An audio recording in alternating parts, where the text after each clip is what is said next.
Okay, sorry about that. My last attempt at this, my, I don't know, my camera shut off or I'm an idiot or something. But anyway, I'm going to try this again with the same problem, which doesn't have a name. Again, it's this parallel line problem.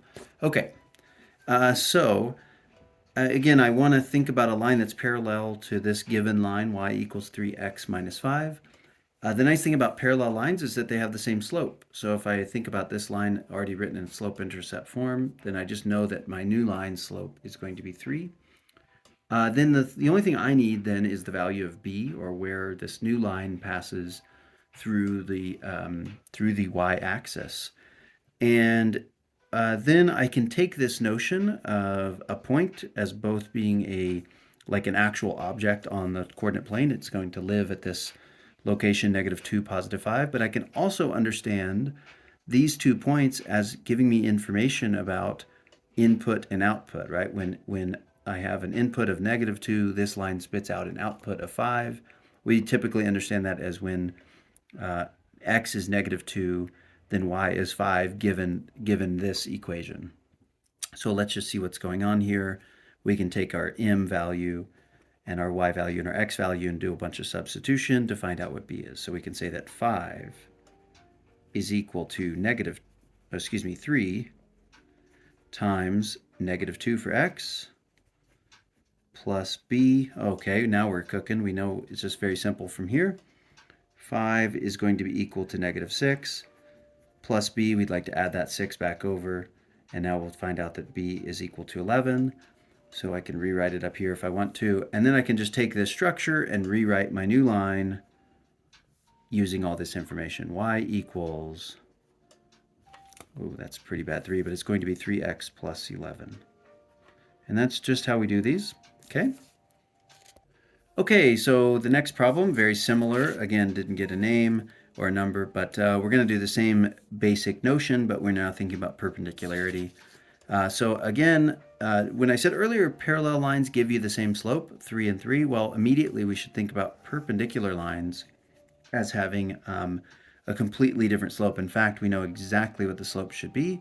We know it's going to be the negative inverse of this, then, pardon me, the negative reciprocal of this slope. So this slope is 3, the reciprocal of 3 is 1/3, and the negative, or the opposite of 1/3 is negative 1/3. So, boy, that was not very clear. I kind of tripped over my words here. But my new slope then is going to be negative 1/3, and my value for b is to be determined. To be determined using the same sort of technique that I did over here. Understanding that when I'm looking at this line, what it really is a function, and it tells me that when this, by the way, I should not point to that line. I should point to this as yet to be determined line, y equals mx plus b. And on this particular line, we know that when when x is -2, y spits out the value of 5. When the input is -2, the output is 5.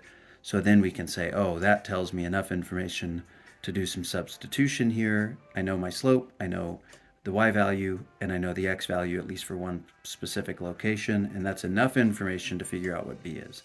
So, throwing it all together, we should now set up this equation here. 5 is equal to -1/3. That's our slope, times the value of x, which is -2. And then we'd add b to that to get to -5. Okay, well, let's just do our multiplication. So we should say that 5 is equal to 2/3 plus b. And now we can just subtract 2/3 away. So we can call this 4 and 1/3 equals b. And I'm going to maybe actually rewrite this as 13/3. The reason for that is more just I like the way 13/3 looks than 4 and 1/3. I don't really know why I'm doing that, but I'm going to do it anyway. Seems to make my life a little bit easier as I go to write this equation. So now I'm going to take this structure, move it over here, but now I've got values for m and b, so that's pretty straightforward. I just rewrite it with m and b substituted in. Negative x over 3, don't get tripped up by that. That's x times negative 1 is where that negative x comes from, and then plus 13/3. I think now I know why I wrote it like that, because I like to have that common factor. Here's another interesting way we could write this. We like this, always kind of preferring more simple and elegant ways to write equations, right? We can take that common denominator of 3 and rewrite our numerators as such. Either one of these is fine. I don't really know why I did that, but kind of interesting. Okay, then we'd like to think about problem number 25 and 26. And what we're going to think about with these problems is there's some line, negative x plus 4. We'd like to figure out this. We know that this point A lives on the coordinate plane at this location. And we want to know what is the distance from A to this line. Okay, so for 25, I've just paused the video so I could sketch out this line, y equals negative x plus 4. We'd like to know the location from this point to a line. So you might want to like initially sort of think about it as like, well, wait, the point to a line could be from like this point and along the sort of my notebook papers line, or it could be sort of cutting through like this, or it could be cutting like vertically parallel to the edge of the paper. Okay, it could be a lot of things, but what's the shortest distance from this point to this line? And the shortest distance will make a nice perpendicular segment. Okay, it's going to make a nice perpendicular segment. So then we're like, okay, that's kind of cool, or I think that's how we feel about it. I feel that's kind of cool.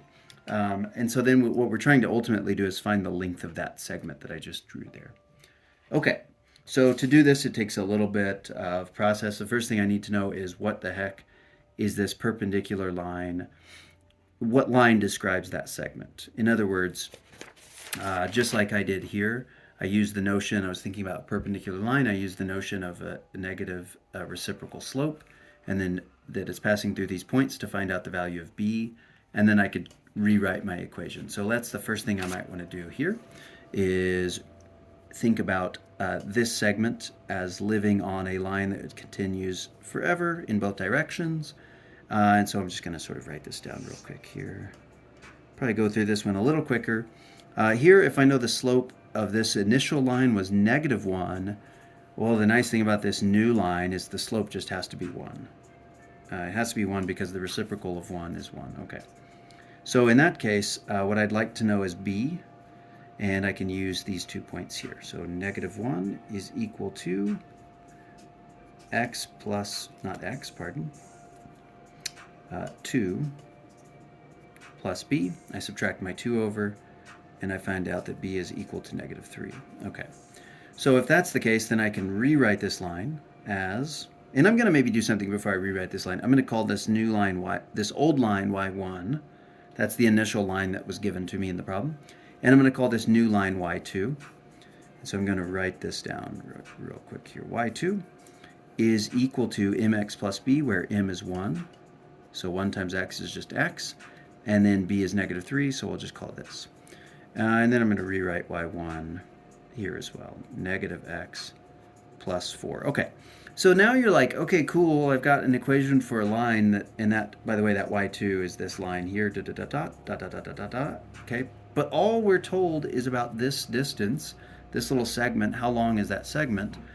So then I want to know, I have one point and I'd like to know what the other point of intersection is. In other words, this point right here on my graph. I'd like to know what that point is, and then I can use a distance formula.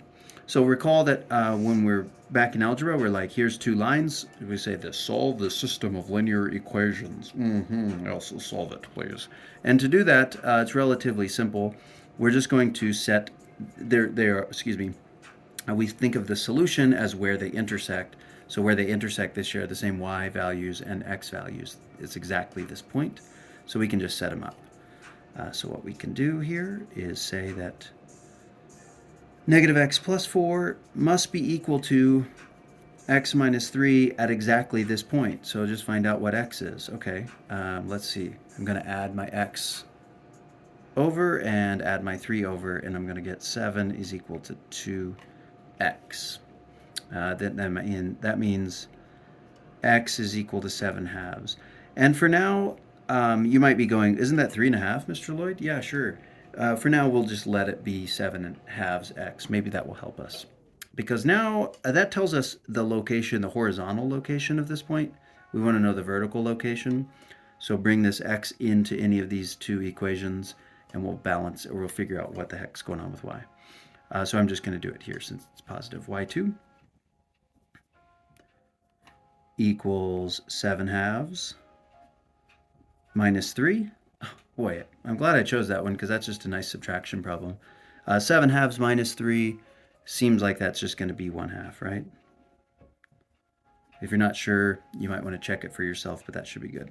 Okay, these two then, I'm going to, boy, that was a bad attempt at a bracket. Maybe I can recover? No. I'm just going to remember that what I just did is found the coordinates of this location. So I'm going to rewrite it as we prefer to look at these coordinates in this sort of, x comma y form. 7 halves and 1/2. And so then I want to think about the distance between this point and this point. So I'm going to rewrite it. Distance from 2, -1 to this new point, 7 halves, 1/2. Okay. Well, again, now we can go back to our good old friend. Basically, we're thinking of this as a right triangle, right? And what is the length of the hypotenuse? A squared plus b squared equals c squared. We can use the distance formula then and say, okay, well, it must be the difference in x values squared and the difference in y values squared, and perhaps we'll take the sum. So 2 minus 1/2 squared plus -1 minus 7 halves squared. Okay, so then I'm thinking, okay, let me just do this subtraction. 2 minus 1/2 seems like 1.5. I'm going to do something that's annoying, but I'm going to switch to decimal notation. And then -1 minus 7 halves seems like that's going to be -4.5. Again, we're going to square it. So, boom, boom, boom. Oh, good thing I've got a calculator here. 1.5 squared. Is it 2.25? All right. And then we'll see about -4.5 squared as well. 4.5 squared seems to be 20.25. And remember, I'm still taking the root of those two, so let's see what we get here.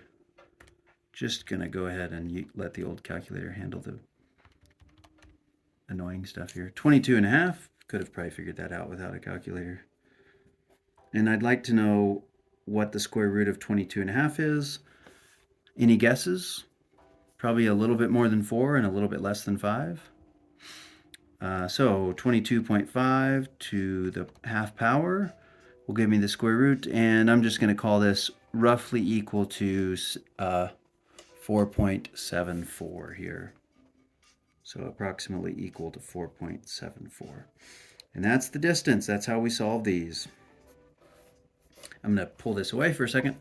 So just as a reminder, when you're looking at these problems on your test, be prepared for the whole problem to take a few minutes to spell out. I'm going through this obviously very slow and kind of excruciating level of detail, but these problems do take a little bit of work to get to this final answer of 4.74, and I suppose it would have been units in the coordinate plane. So if you understand what you're doing, right, we know we had a point.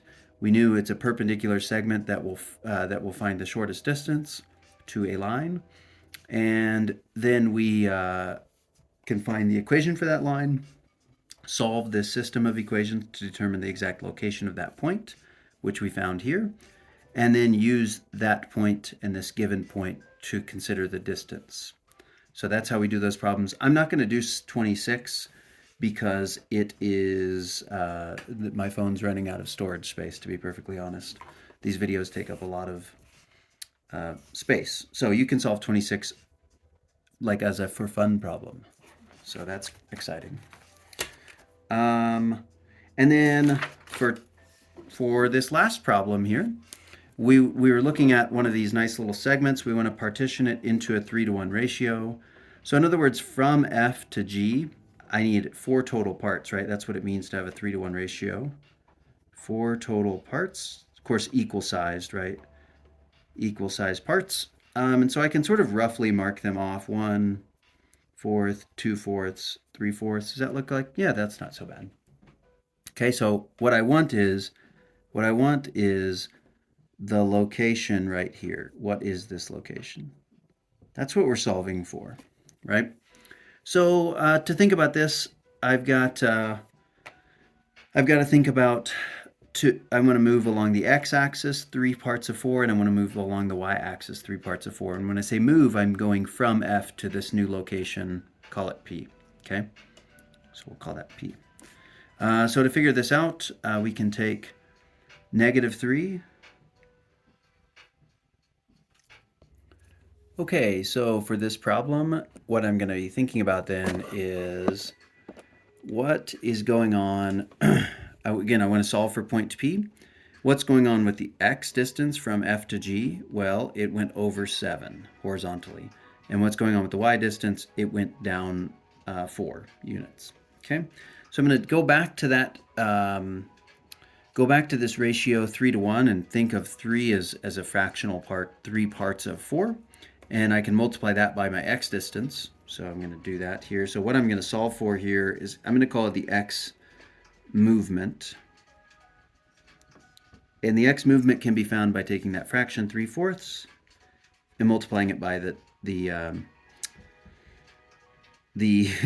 total value here, 7.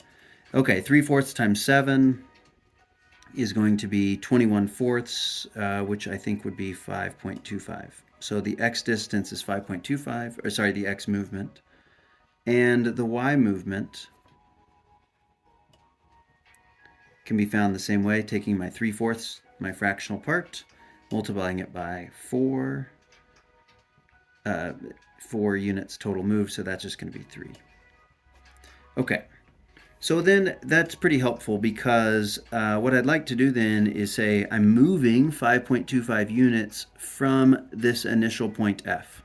Okay, so then I'm just looking at my line and it seems to be a increasing in x value but decreasing in y value. So then I can take my -3 and add 5.25 to it, and I should get a positive value of 2.25. So point P is equal to positive 2.25.